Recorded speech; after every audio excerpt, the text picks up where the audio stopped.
দর্শক এই যে দেখেন আপনারা এই আমাদের এই খুব বিশাল চরের ভেতর একটা পুরনো একটা বুনো তরমুজের গাছ পাওয়া গেছে এবং দেখেন এখানে আপনাদের সরাসরি দেখাচ্ছি যে তরমুজটা কীরকম।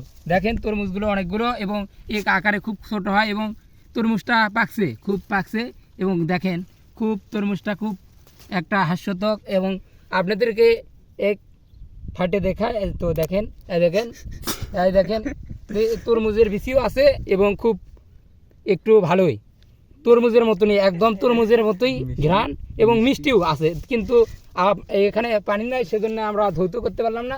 অর্ডার দে আপনাদের এখন এটা ভেঙে এবং খেয়ে চেক করে দেখাচ্ছি। এটা খুব বুনো তরমুজ। দেখেন দর্শক দেখে মিষ্টিও লাগে, মিষ্টি নয় কিন্তু একটু টক টক লাগে, খুব ভালো। দেখেন খেয়ে আমি দেখাচ্ছি তরমুজটা খুব ভালো, সত্যি এটা বুনো তরমুজ হতে পারে।